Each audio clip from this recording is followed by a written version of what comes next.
பொதுவா தமிழகம் முழுக்க பார்த்தீங்கன்னா, நம்ம அக்டோபர் ஸ்டார்ட்ல நமக்கு இதுவரைக்கும் நல்ல மழை தான் பெஞ்சிருக்கு. ஆல்மோஸ்ட் நமக்கு உள் மாவட்டங்களா இருக்கட்டும், கடலோர மாவட்டங்களா இருக்கட்டும், தென் கடலோர மாவட்டங்கள் எல்லாமே நமக்கு இதுவரைக்கும் நல்ல மழை தான் பெஞ்சிருக்கு. ஸோ இதுக்கப்புறம் வந்து நமக்கு ஒரு 1 வீக் வந்து நமக்கு மழை குறைவாக தான் இருக்கும் மற்ற இடங்கள்ல. கடலோர மாவட்டங்கள தவிர்த்து மற்ற இடங்கள்ல வந்து நமக்கு மழை குறைவாக தான் இருக்கும். ஏன்னா, இந்த புயலுடைய நகர்வு அந்த மாரியான ஒரு சூழல வந்து கொண்டு வரும்.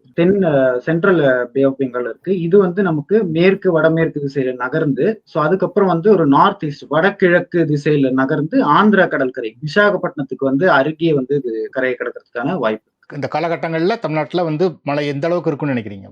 ஸோ இது நம்மளை விட்டு விலகி செல்லுது. முதல்ல வந்து இது நம்ம கிட்ட வருமா அப்படின்ற மாரி நம்ம எதிர்பார்த்துட்டு இருந்தோம். ஸோ வந்து இனிஷியலி நமக்கு ஒரு வடமேற்கு திசையில நகர்ந்து, அதுக்கப்புறம் வடகிழக்கு திசையில வந்து திரும்பி செல்வதனால நமக்கு வந்து தமிழகத்துக்கு நமக்கு இதனால ஒரு பெரிய பாதிப்பு இது ஏற்பட போறதில்ல.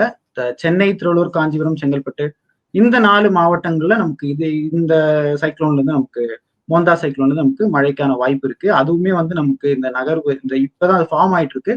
ஃபார்ம் ஆன உடனே அந்த மேகக்கூட்டங்கள் இந்த புயலுடைய மேற்கு தென்மேற்கு பகுதியில என்ற மாரி அந்த மேகக்கூட்டங்கள் இருக்கு. அது நம்ம மேல விழுமா அப்படின்றத நம்ம பொறுத்து நம்ம சொல்ல முடியும். பட் ஆனா மழை வாய்ப்பு இருக்கு. இந்த புயல்ல இருந்து நமக்கு சென்னை, திருவள்ளூர், காஞ்சிபுரம் இந்த 4 மாவட்டங்கள் நமக்கு இந்த புயல்ல இருந்து மழை வாய்ப்பு.